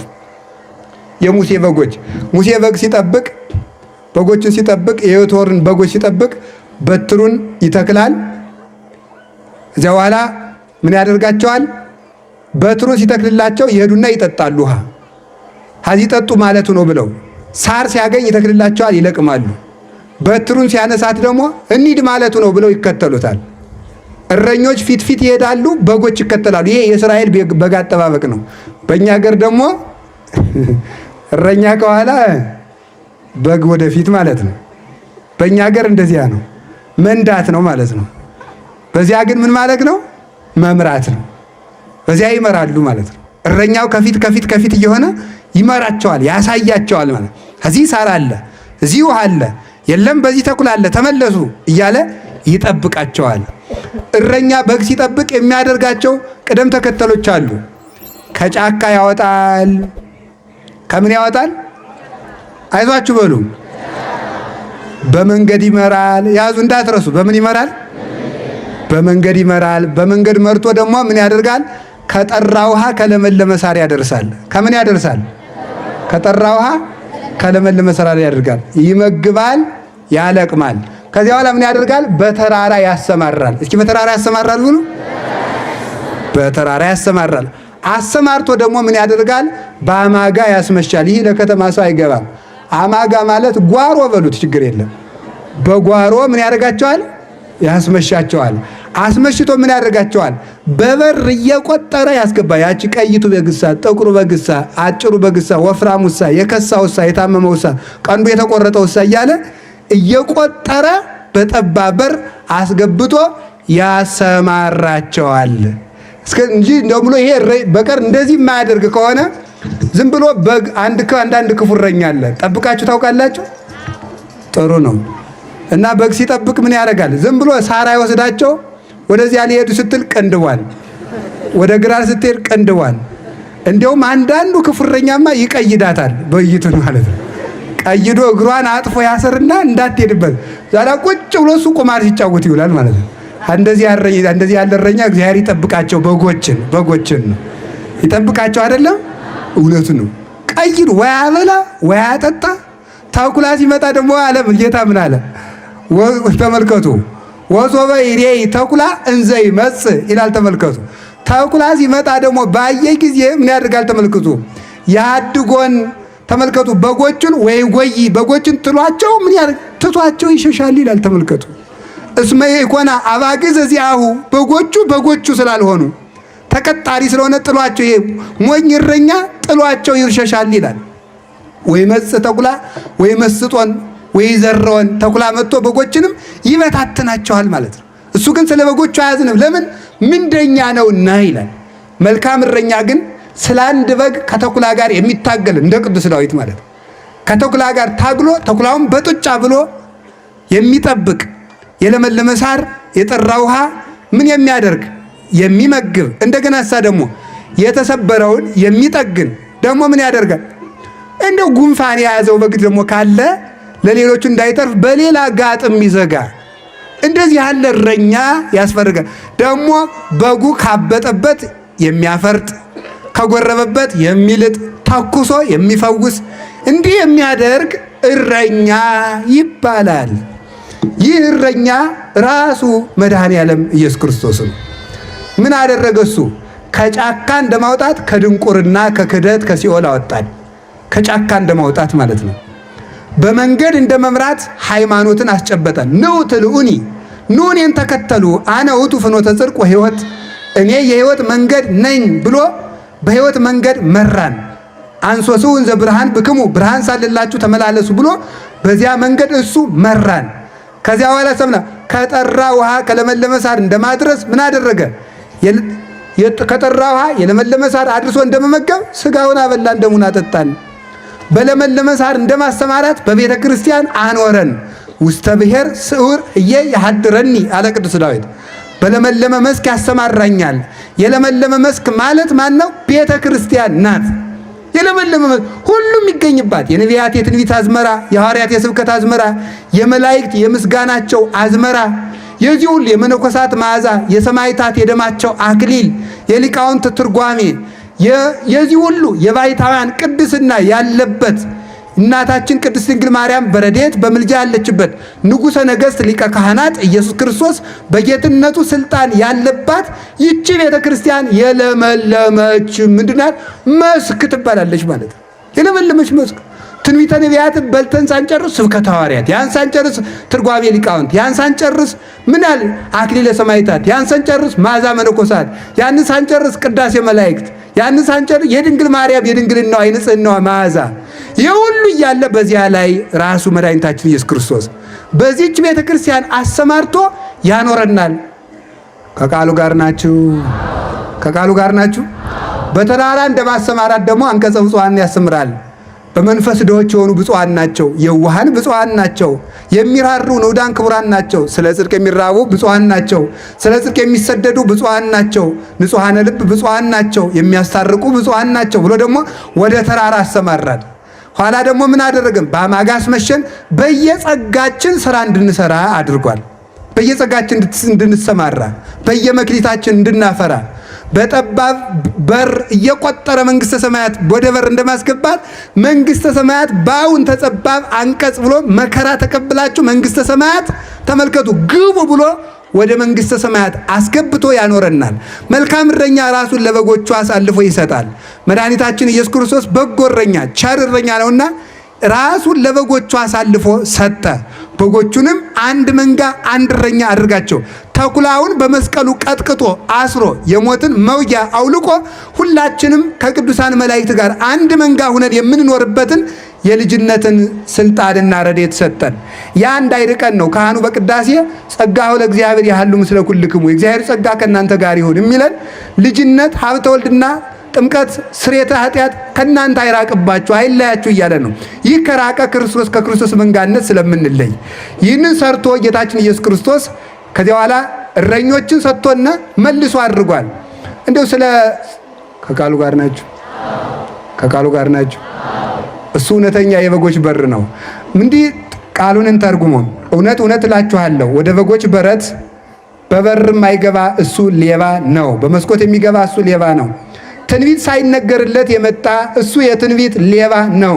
ትንቢት ሳይነገርለት የመጣ እሱ የትንቢት ሌባ ነው። ክርስቶስ ግን በትንቢተ ነቢያት መጥቷልና የትንቢት ባለቤት ነው። የትንቢት ባለቤት ነው። እግዚአብሔር አባቱ መስክሮለት፣ ታምራቱ መስክረውለት፣ ዮሐንስ መስክሮለት፣ መጻሕፍት መስክረውለት የመጣ ስለሆነ እሱ የነቢያት ጌታ ነው። ዲበ መሰረተ ነቢያት ወሐዋርያት ተሐነጽክሙ ወብነ ማዕዘንቱሰ ለሊሁ ኢየሱስ ክርስቶስ። በነቢያትና በሐዋርያት መሰረት ታንጻችኋል፣ የማዕዘኑ ራስ ኢየሱስ ክርስቶስ ነው ተብሎ እንደተነገረ እሱ የነቢያት ጌታቸው የነቢያት አምላክ ነው። ለምን? ትንቢት ተነግሮለት መጥቷልና። ድንግል ተወልደዋለች ተብሏል፣ ተወልዷል። ድንቅ መካራ እያል ተብሏል፣ ድንቅ ልደትን ተወለደ። ከድንግል ተወልዶ የሰላም አለቃ ነው አለ፣ ሰላም እሰጣችኋለሁ ተብሏል። የዘላለም አባት ነኝ አለ፣ አባታችሁ ሆይ ብላችሁ ጥሩኝ ብሎ ተናግሯል። አምላክ ነው፣ አምላክ ነኝ ብሎ አስተምሯል። እኔ ሕይወት ነኝ ብሎ ትንሣኤ ነኝ ብሎ አስተምሯል። ስለዚህ እሱ በትንቢት የመጣ ነው። በትንቢት የማይመጣ ግን እርሱ ሌባ ነው። እረኛቸው ኢየሱስ ክርስቶስን ግን ያውቁታል። እነማን? በጎቹ ቃሉን ያውቃሉና። አንድ ሁለተኛ ደግሞ ሕግን ባልጠበቀ ሕዋሳቱን ባልሰበሰበ ንቁ ሕሊና በሌለው ተመልከቱ የሚያድር እሱ ሰይጣን ነው። በደንብ ያዙልኝ እንደው አደራችሁን። በበጎች በር የማይገባ ሌባ ነው ብያችኋለሁ። የበጎች በራቸው ምንድን ነው? ሕግ ነው። ሕግ የበጎች በራቸው ነው። እግዚአብሔር ወደ ሰዎች በሕግ በር ይመጣል፣ ሰዎች ወደ እግዚአብሔር በሕግ በር ይሄዳሉ። ስለዚህ ጌታችን ምን አለ? አማን አማን እብለክሙ ዘአቀበ ቃልየ ቃሌን የጠበቀ ቢኖር አለ። ተመልከቱ አነ አርእዮ ርእስየ እኔ ራሴን አሳየዋለሁ ይላል። ቃሌን የጠበቀ ሰው ራሴን እገልጥለታለሁ። ስለዚህ ሕግ እግዚአብሔርን የምናይበት በር ነው ማለት ነው። ስለዚህ ሕግን ሽሮ የሚመጣ እሱ ምንድን ነው አለ? የሕግ ሌባ ነው። የሕግ ሌባ ነው። ሕግን ተመልከቱ፣ ሕግን በሚጠብቅ ሕዋሳቱን በሚሰበስብ አንደበቱን በገታ እጁን እግሩን በተቆጣጠረ በትጋት በማይኖር ቅድስና በሌለው ሰውነት የሚያድር እሱ ሰይጣን ነው። ለምን ይመቻል መስላችሁ? ይሄን ምነግራችሁ ሕግን ሳይጠብቅ ተመልከቱ፣ እጅ እግሩን ሳይሰበስብ ሆዱን ሳይቆጣጠር ነቢይ ነኝ ሲል ሌባ ነበሉት ማለት እኮ ነው። ሌባ ነበሉት አይደለም። አይ መንፈስ ቅዱስ አድሮብኛል፣ የለም የለም የለም። በዚያ የሚያድር ሰይጣን ነው። በመስኮት የሚገባ ሌባ ነው። መስኮት የተባለ ሕግን ሳይጠብቅ ሕግን ሳይጠብቅ ክርስትና ሳይኖረው ስነ ምግባር ሳይኖረው ሕይወት ሳይኖረው ነቢይነትን መምህርነትን የሚሻ እሱ ሌባ ነው። አትቀበሉት። መንፈስ ቅዱስ አደረብኝ እንኳን ቢል በመስኮት የሚገባው ሌባ ነው አለ። በእንደዚህ ያለ ሰው የሚያድር ሌባው ሰይጣን ነው። ሰይጣን ያደረበት መንፈስ ቅዱስ እንዳይመስላችሁ እንዳትሰሙት ብሎ ለዚህ ሲነግረን ነው። እውነት እላችኋለሁ የሕግ በር እንደውም ሊቃውንቱ ሲተረጉም ይላሉ ሕግ የተባለ የእግዚአብሔር በር ነው ይሉና የሕግ በር በሕግ የሚገባ የተባለ እየሰራ የሚያስተምር መምህር ነው ተብሏል። እንግዲህ እኛንም እግዚአብሔር ያውጣል። ስለዚህ እየሰራ የሚያስተምር የሕግ ባለቤት ነው። ዋጻዊኒ ያርህዎ እየሰራ ለሚያስተምር መምህር መንፈስ ቅዱስ ምስጢር ይገልጥለታል። አጻዊ የተባለ መንፈስ ቅዱስ ነው ይላል። መንፈስ ቅዱስ ነው። እየሰራ ካላስተማረ ሕግ ሳያስጠብቅ መምህር ልሁን ቢል በጎቹም አይሰሙትም። ምዕመናን ጆሯቸውን አይሰጡም። ምዕመናንም ጆሯቸውን አይሰጡም። መንፈስ ቅዱስ ምስጢር አይገልጥለት። ውሸቱን ነው እንዳሰሙ እንደዚህ ያለውን ስርዓት የሚያስጥስ ቤተክርስቲያንን የሚያቃልል ሕገ እግዚአብሔርን እየጣሰ ነቢይ ነኝ በቅቻለሁ ተቀድሻለሁ ክርስቶስ ተገልጦልኛል ቢላችሁ እንዳሰቡት ሌባ ነው የገባበት። ሌባ ደግሞ ማን ነው? ሰይጣን ነው የገባበት። እንዲህ ያለውን ሰው አትስሙት ነው ያለ ጌታ የነገረን ማለት ነው። አሁን በዚህ ዘመን ሰው ምን ይላል? በየራሱ አባት መምህር መነኩሴ ባይታው ያከማችና ተው የስተት ነው ሲባል አታደናግሩና ማንን እንመን እናንተ ይላል። ደግሞ ማለት እንዴ እኮ አይደረስ ነው ማለት ነው። መዝኑ።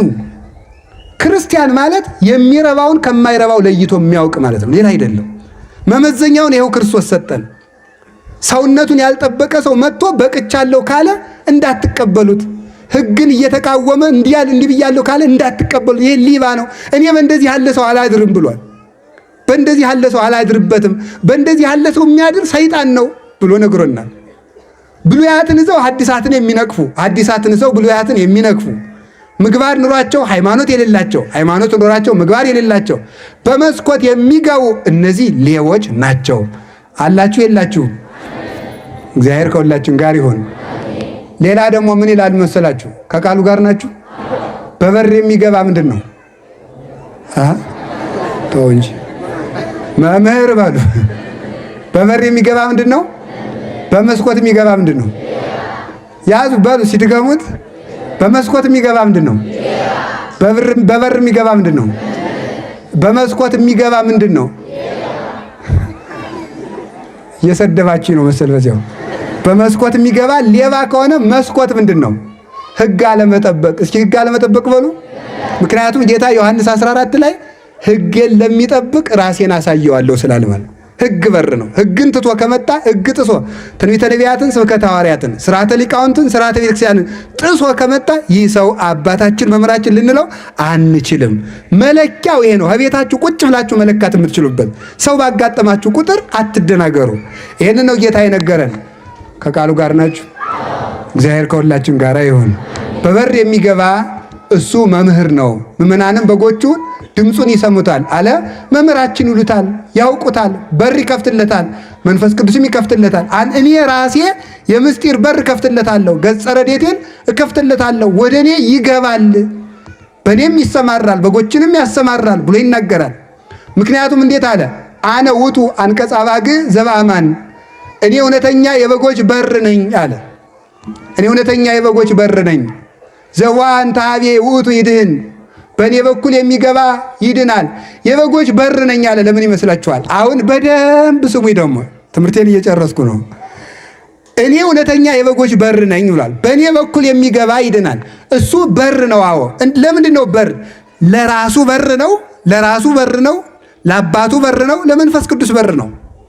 ለራሱ በር ነው። እሱን እንድናውቀው ያደረገን ራሱ ነው። ንሕነሰ ነአምር ከመ መጻ ወልደ እግዚአብሔር ወወሀበነ ልበ ከመ ናእምሮ ለእግዚአብሔር በጽድቅ ወሀለውነ በአሚን በወልደ እግዚአብሔር ዘውእቱ እግዚአብሔር ዘበአማን። አንደኛ ዮሐንስ ምዕራፍ 5 ቁጥር 20 ላይ የእግዚአብሔር ልጅ እንደመጣ እግዚአብሔርን እናውቅ ዘንድ ልብን እንደሰጠን እናውቃለን። እርሱን በማመንም እስከ ዛሬ ድረስ ጸንተናለን እንኖራለን። እርሱም በእውነት የዘላለም የባህሪ አምላክ ነው ይላል። ክርስቶስ የመጣ ወደዚህ ዓለም ልብ ሊሰጥ ነው። አቡሊዲስ ደግሞ ሲናገር ነአምር ከመ መጻ ክርስቶስ ለፍጻሜ ሃይማኖት፣ እኛ ክርስቶስ ሃይማኖትን ፍጹም ሊያደርጋት እንደመጣ እናውቃለን። ማለት ሃይማኖትን ገልጦ ያዟት፣ ይችናት፣ እመኑባት ሊል። ስለዚህ ስለ ራሱ አወቅን፣ ስለ ራሱ ነገረን፣ ራሱን ገለጠልን። እዩኝ እወቁኝ ጌታዬ አምላኬ እግዚኦ አምላኬ ብለን እንድናውቀው አደረገን። አባቱንም አሳወቀን፣ መንፈስ ቅዱስንም አሳወቀን። ፍኖት ለኀበ አቡሁ አንቀጽ ዘመንገለ ወላዲሁ፣ ወደ አባቱ የምንገባበት በር ተመልከቱ። ለአባቱ ወደ አባቱ የምንሄድበት በር ምልጃ አይደለም። ይሄ ስለ አባቱ ጌትነት የነገረን፣ ስለ አባቱ ሕልውና ያስተማረን፣ ስለ መንፈስ ቅዱስ ያስተማረን፣ በዕለተ ዓርብ ባቀረበው መስዋዕት ደግሞ ከራሱ ከአባቱ ከመንፈስ ቅዱስ ጋር ያስታረቀን፣ ራሱ ያስታረቀ ሊቀ ካህናት ከአባቱ ጋር ሁሉ ሆኖ ደግሞ የሚከራከርልን የሚቃወምልን ንጉሳችን መምህራችን እርሱ ነው። ስለዚህ ወደ አባቱ ያቀረበን ማለት በአባቱ ማመንን የሰጠን እሱ ወልድ ሆኖ ተገልጦ አብ ለማለት ያበቃል። መንፈስ ቅዱስን ሕይወት ለማለት ያበቃል። ከሦስቱ በልደት እንድንወለድ ያበቃል። መስዋዕት ሆኖ ወደ አባቱ ያቀረበን፣ ሃይማኖት ሆኖ አባቱን የገለጠልን እርሱ ነው። በእኔ በኩል ካልሆነ በስተቀር የሚድን የለም ማለቱ እኔን አምላክ ካላለ አባቴን አምላክ ማለት የሚችል የለም። እኔ የባህሪ አምላክ ካላለ አባቴን የባህሪ አምላክ ማለት የሚችል የለም። እኔን ፍጡር ካለ አባቴን ፍጡር ይላል። እኔን ያላከበረ አባቴን አያከብርም። እኔ መስዋዕት የሆንኩበትን የድነት ምስጢር አምኖ ካልተዋሃደ በስተቀር አባቴ ማረኝ ማለት የሚቻለው የለም ብሎ ይህንን በር ከፍቶ ሄደ። ከቃሉ ጋር ናችሁ? ትዝ ይላችሁ እንደሆነ ጌታችን ኢየሱስ ክርስቶስ 5500 ዘመን ተዘግቶ የነበረ አንድ በር ነበር። የጥምቀት ዕለት ከፈተው። ሰማይ ተከፈተ ይላል አይደል? ያ እኮ የቸርነቱ በር ነው። የቸርነቱን በር ከፈተልን። ይችን በር ይዘጋታል የሆነ ጊዜ። መቼ? ሲመጣ ከዚያ በኋላ ምሕረት ይከለከላል። ማቴዎስ 25 ላይ ሙሽራው መጣ በሩም ተዘጋ ይላል። እስከሚመጣ ድረስ ክፍት ነው። አሁን ንስሐ መግባት ይቻላል፣ መዳን ይቻላል። ዋርሃ ወለነ ኆኃተ ንስሐ ይላል ጎርጎርዮስ። የንስሐን በር ከፈተልን፣ በዚያ እንድንገባ አደረገን። ይችን በር በኃጢአት ዘጋናት፣ መጥቶ ከፈታት። አሁን እንገባለን። ከዚያ በኋላ ተመልከቱ ምንድን ነው ርህው ዴዴከ ወአልቦ ዘይበው ይላል አረጋዊ መንፈሳዊ። የሚገባ የለም እንጂ በርስ የተከፈተ ነበር ይላል። የሚገባ ጠፋ እንጂ አንተ በር ከፍታል። ቢዘጋብን በኃጢአት ብንዘጋው እንኳን በንስሐ እንድንገባ ከፍቶልናል። እሱ ይህንን በር ከፍቶ ሰጥቶናል።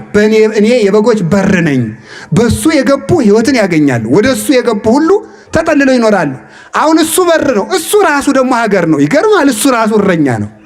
እሱ ሀገር ነው። ምጽና ተቀጽረነ ነው። እሱ አምባ መጠጊያችን ነው። ተጠልለን የምንድንበት ራሱ በር ነው። ወደ እሱ እንገባለን። ራሱ መጠጊያችን ነው። ራሱ ደግሞ እረኛችን ነው። እሱ ይጠብቀናል። እሱ ያኖረናል። አይገርምም? እንዲሁም ሊቃውንቱ ምን ይላሉ? እኔ የሕይወት መንገድ ነው የሚለውን ዮሐንስ 14 ሲተረጉሙ ወደ እግዚአብሔር መድረስ የሚቻለው በእግዚአብሔር ነው ይላሉ። እስኪ በሉ ወደ እግዚአብሔር መድረስ የሚቻለው በሉ በማን ነው? አንዳንድ ቀን እንዲህ ብላችሁ አታውቁም? አይ እኔ ኃጢአቴን ስላልጨረስኩ ቤተክርስቲያን አልመጣም የሚል ምዕመን አለ ማለት ነው። ስጨርስ እመጣለሁ ካል ከኃጢአትን የምጨርስበት ጊዜ ከል ስለሌለ አትመጣም ማለት ነው። የእግዚአብሔር ለመሆንም እግዚአብሔር ያስፈልገናል። በእግዚአብሔር ወደ እግዚአብሔር እንደርሳለን እንጂ ያለ እግዚአብሔር የእግዚአብሔር መሆን አይቻልም። ከቤቱ ሁነን ነው ወደሱ መቅረብ የምንችለው እንጂ ጠፍተን ቆይተን ነጽተን መምጣት አንችልም። ከሱ ጋር ሁነን ግን እንነጻለን። ይሄንን ነው እኔ የበጎች በር ነኝ፣ በእኔ በኩል የሚገባ ይድናል ካለ በኋላ ይበው ወይ ወፅ፣ መጨረሻ የቃል ይህ ነው። ይበው ወይ ወፅ ወይ ረክብ ምርአዬ። እኔ የበጎች በር ነኝ፣ ወደ እኔ ይገባል ይወጣል፣ መሰማሪያም ያገኛል ይላል። እኔ የበጎች በር ነኝ፣ ወደ እኔ ይገባል ይወጣል፣ መሰማሪያም ያገኛል። ይገባል ይወጣል፣ እንዳትረሱ አደራችሁን። እኔ የበጎች በር ነኝ፣ ወደ እኔ ይገባል ይወጣል። ምን ማለት ነው? ይሄ ማለት እኔ የበጎች በር ነኝ ነግሬያችኋለሁ። ወደ እኔ ይገባል ማለት እኔን ወደ ማመን ይመጣል ማለት ነው፣ ወደ ሃይማኖት። ይወፅ ማለት ምግባር ለመስራት ይሰማራል። ይገባል ይወጣል ይላል። እኔ የበጎች በር ነኝ፣ ወደ እኔ ይገባል ይወጣል ይላል። ይገባል በሱ ያምናል፣ ይወጣል ወደ ምግባር ይሰማራል። ተመልከቱ፣ ወደ ምግባር ይሰማራል። ከዚያስ ወይ ረክብ ምርአዬ፣ ምግባር እሰራለሁ ሲል ደግሞ የመስቀል ሜዳ፣ የመስቀል እርሻ፣ የመከራ እርሻ ያገኛል ይላል። እኔ ነገርማ መሰማሪያም ያገኛል። በእኔ ያምናል። በእኔ ስላመነ እኔን ለማስደሰት ምግባር ልስራ ሲል ደግሞ የመስቀል እርሻ፣ ገራይተ መስቀል ያጋጥመዋል። እንደነማን? እንደነ ቅዱስ ጊዮርጊስ ማለት ነው። ወደ ክርስቶስ ሃይማኖት ከገባ ክርስቶስን አስደስታለሁ ካልክ ናካደው አይሆንም። ይኸው ገራይተ መስቀል ተገኘ። ወይ ረክብ ምርአዬ፣ ናካደው አልክድም፣ ና ተሾምና ካደው አልክድም። ገንዘብን ንቆ ክርስቶስን መውደድ መስቀል ነው። ና ለስጋ የሚመች ዝሙትና አቅርብልህና ክርስቶስን ካደው አልክድም። ስጋን ተቋቁሞ ክርስቶስን መከተል መስቀል ነው። ና እንሹምህና ክርስቶስን ካደው አልክድም። ሹመትን ትቶ ክርስቶስን መከተል ንቆ በሹመት ክርስቶስን አለውጠው መሾም ኃጢአት አይደለም። ፍቅረ ሲመት ግን ኃጢአት ነው። ልሹምና ክርስቶስን ካደው አይሆንም። ለእኔ ሹመቴ ክርስቶስ ነው ማለት መስቀል ነው። እስመ ፍቅረ ሲመት ደዌ ሰይጣናዊት ይእቲ ይላሉ ሰለስቱ ምዕት ፍትሐ ነገሥት። የሹመት ፍቅር ሰይጣን ያላማት ምንድናት? ደዌ ናት ይላሉ። በገንዘብ ሃይማኖትን አለመለወጥ፣ በስጋ ተታሎ ሃይማኖትን አለመለወጥ፣ በሹመት ተታሎ አለመለወጥ፣ ዓለም ለተከተለችው ነገር ሁሉ አጨብጭሞ እስመ ዓለም ያፈቅር ሊያው ዓለም የራሱን ይወዳል። የራሱ ስለሆነ የክርስቶስን አይወድም። በዚህ ሁሉ አልክድም ሲል ምን ይሆናል? የመከራ እርሻ ያገኘዋል፣ የመስቀል እርሻ ያገኘዋል። እዚያ በመንኮራኩር ይፈጫል። እንደ ቅዱስ ጊዮርጊስ በመጥረቢያ ይፈለጣል፣ በምሳር ይፈለጣል። እጁ እግሩ፣ ግራ እግሩ ከግራ እጁ፣ ቀኝ እግሩ ከቀኝ እጁ ለየብቻው ይከፈላል። ናላው ይቀጠቀጣል። የበሬ ምስል በሚመስል ብረት ውስጥ ተደርጎ ይቀቀላል፣ ይጠበሳል። በሳት ይቃጠላል። አመድ ተሆኖ ይዘራል። ኖላዊ ኢየሱስ ክርስቶስ ግን ስላለ ግን ቅዱስ ጊዮርጊስን አቃጥለው ፈጭተው ዘርተውት በቃ ካልሆነ ወደ ክርስቶስ ሃይማኖት ገብቼ የምግባር አዝመራን አዘምራለሁ ካል እኛ ደግሞ በመስቀል እርሻ እናርሳለን ሲሉት ታረሰ፣ ተፈጨ፣ ተሰቃየ። እክልኑ አካልከ ነው ያለው ሊቁ ቅዱስ ጊዮርጊስ። ያን ያህል የተፈጨ እንደው አካል እህል ነው ይለዋል። ይህን ያህል ተፈጨ፣ ተሰቃየ፣ መከራውን ተቀበለ። አቃጠሉት፣ ዘሩት። አረፍ ነው ጊዮርጊስን እያሉ ደግሞ አያችሁ፣ ክርስቶስ እረኛ አይደለም ወይ? ሰብስቦ በጎችን ለሚሰበስብ አመድ የሆነችውን የቅዱስ ጊዮርጊስን አካል ሰበሰባት። ወታደሮቹ እንግዲህ ጊዮርጊስ የሚባል ሰው አንሰማም፣ ተመስገን አረፍ ነው እያሉ ዝሮ ሲመጡ ቆዩኛ አብረን እንሂድ እያለ በኋላቸው ከች ማን አንተ? የልዳው ጊዮርጊስ፣ የገሊላው ጊዮርጊስ ቅድም አልበተንህም? አንተ ሙሰ ዘረው ክሙኒ ወእግዚአብሔር አምላኬ አንሳኒ፣ እናንተ በተናችሁኝ ፈጣሪ የሰበሰበኝ አለችው። እንዲህ ለሚያደርግ ክርስቶስ ፍቅሩን ሲያዩ ይታመኑለታል፣ ፍቅሩን ሲያዩ ይታመኑለታል። ለዚህ መከራ ያገኛሉ። በእኔ በኩል እኔ የበጎች በር ነኝ፣ ወደ እኔ ይገባል ሊማር። እስቲ ሊማር በሉ። ይወጣል ሊያስተምር። ከመግባትና ከመውጣት ማን ቀደመ? በሉ ንገሩኝ። ሳይገቡ መውጣት ይቻላል? ይኸው ዛሬ ቤተ ክርስቲያን የሚበጠብጧት ሁሉ ሳይገቡ የወጡ ናቸው። ይገርማል። ወደ ሃይማኖት ሳይገባ ሃይማኖት ሊያሳምን ይወጣል። ወደ ትምህርት ሳይገባ ሊያስተምር ይወጣል። አይገርማችሁም? እናንተ ደግሞ ደግ አይደላችሁ ምእመናን። ምን አለ አየው መጽሐፍ ቅዱስን ሲያወርደው ይላል። የማቴዎስ ወንጌል ምዕራፍ 5፣ የሉቃስ ወንጌል ምዕራፍ 6፣ ዮሐንስ ወንጌል ምዕራፍ 9 እንትን ይላል። ይሄ መምህር ነው ትላለህ፣ ግን ሳይገባ ነው ይወጣል። ይሄ የበግ ለምድ ነው። ለምድ የተባለ የመጽሐፍ ቅዱስ ጥቅስ ነው፣ ውስጡ ግን ተኩላ ነው። ስለዚህ ምንድን ሳይገባ ወጥቷል። ይሄ ሰውዬ የት ገብቶ ነበር ብላችሁ ጠይቁ እስቲ። የት ገብቶ ነበር በሉ ንገሩኝ እንጂ። ቅዱስ ጳውሎስ ጢሞቴዎስ ምንድን ነው ያለው? ሃይማኖትን ጠብቅ ምንድን ነው? እስመ ተአምር ከመ እምኀበ መኑ ተምህርከ፣ ከማን እንደተማርክ ታውቃለህና የተረዳኸውን ነገር ጠብቀህ ኑር ይላል። ከማን ወጣችሁ? ከማን ተማራችሁ? ከየት ተነሳችሁ? ወዴት ደረሳችሁ ብሎ መጠየቅ ይገባል። መልካም የመሰለ ንግግር የተናገረ ሁሉ እውነት አይደለም። ስለዚህ ይገባል፣ ይወጣል። ይወፅ ደግሞ ይወጣልን ከሲያስቀድሙ ሊቃውንት ደግሞ ይላሉ ይወፅ ከፈቃደ ሥጋ ይወጣል፣ ይበው ወደ ፈቃደ ነፍስ ይወጣል፣ ከዚያ ወደ ፈቃደ እግዚአብሔር ይወጣል። ይገባል። ልብ ብላችሁ ስሙ። ይገባል ወደ ሃይማኖት፣ ይሰማራል ወደ ምግባር፣ ይገባል ወደ ትምህርት፣ ይወጣል ወደ ማስተማር። ከዚያሳ ደግሞ ከፈቃደ ሥጋ ይወጣል ወደ ፈቃደ ነፍስ ይገባል። እንዲህ ያለ ሰው ምን ያደርጋል? ወይ ረክብ ምራዬ ክብረ ነፍስ ክብረ ሥጋ ያገኛል። ገብቶ የወጣ ወደ ሃይማኖት ገብቶ ወደ ምግባር ወጥቶ ወደ ትምህርት ገብቶ ወደ ማስተማር ወጥቶ ወደ ሃይማኖት ገብቶ በመከራ ተሰማርቶ ክርስቶስን ተከትሎ የኖረ ሰው ሥጋውም ይከብራል፣ ምኑም ይከብራል፣ ነፍሱም ትከብራለች። ነፍሱ በመንግስተ ሰማያት በገነት ትከብራለች። ሥጋው እስከዚያ በመቃብር ታምራትን እያደረገ ይከብራል። ለዚህ ነው የአባቶቻችን የቅዱሳን መቃብርን ምን ነው የምናከብረው? አፈራቸው ሁሉ በክርስቶስ ደም የከበረ አጽም ስላለበት ነው የምናከብረው። ዛሬ ድረስ የቅዱስ ጊዮርጊስ አጽም ድውይ ይፈወሰ ያል እንደውም ፈረንጆች ሁሉ እየፈወሰ ልዳ ከኢየሩሳሌም ወደ ሶሪያ ድንበር አካባቢ ነው ያለ ልዳ። እዚያ ዛሬም ቢሆን ፈረንጅ ሁሉ አይን እየተፈወሰ ይፈወሳል፣ እየታሸ ይፈወሳል ዛሬ ድረስ። ለምን ሲባል ይረክብ ምራዬ ገብቷል፣ ወጥቷል፣ ተሰማርቷል፣ በመከራ መስቀሉን ተሸክሟልና እንዲህ ያለ ሰው ምን ያደርጋል? በሥጋ በነፍስ ይከብራል። አባቶቻችን ክብር እንድንታደል አምላከ ቅዱሳን ይርዳን። የመጨረሻ የምነግራችሁ መልእክት ምንድነው? እኔ በጎች በር ነኝ፣ በእኔ በኩል የሚገባ ይድናል ያለው ምንድን ነው? እሱ በር ነው። በእኔ በኩል ይገባል ያለው ምንድን ነው? እኔ በሄድኩበት መንገድ የመጣ ማለት ነው። ክርስቶስ ትሁት ነው። እስኪ ትሁት በሉ እንጂ። እሱ ትሁት ነው፣ የዋህ ነው።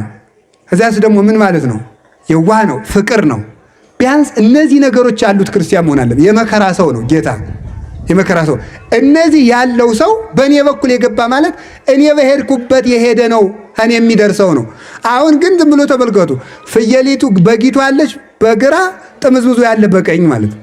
ክርስቶስ ያለ በትሕትና ሌሎቹ ያሉ በትዕቢት፣ ክርስቶስ ያለ በፍቅር ሌሎቹ ያሉ በጥላቻ፣ ክርስቶስ ያሉ በየዋህነት ሌሎቹ ያሉ በቂምና በነገረኛነት። አሁን እስቲ ከቤተ ክርስቲያን ውጭ የሆኑ ሰዎችን ተመልክቷል። እንዴት ያሉ ትዕቢተኞች እንደሆኑ፣ እንዴት ያሉ ትዕቢተኞች እንደሆኑ ራሳቸውን ከቅዱሳን ከመላእክት ጋር ከድንግል ማርያም ጋር አስተካክለው የሚናገሩ በእውነቱ ይህ ትዕቢት ነው። ክርስቶስ ከአባቱ ጋር እኩል ሆኖ ሳለ እንኳን አባቴ ይበልጠኛል ነው ያለ። ለምን? አባቶቻችን ይበልጡኛል በሉ ለማለት ነው የሚለው ባስልዮስ ዘቂሳርያ ሲተረጉም። እሱ አባቱ ጋር ትክክል ሆኖ ሳለ አብ ይበልጠኛል እንዳለ ከትልልቆች ጋር እኩል የሆንክ ሰው እንኳን ብትሆን ይበልጡኛል በል እንጂ እኩል ነኝ አትበል። ይህ የክርስቶስ ጎዳና አይደለም። በትህትና የመጣ የበጎች በር በጎበጎቹ ወደ ቤተ ክርስቲያን አባት መምህር ሆኖ ይኖራል። ቅድስና ይሰጠዋል።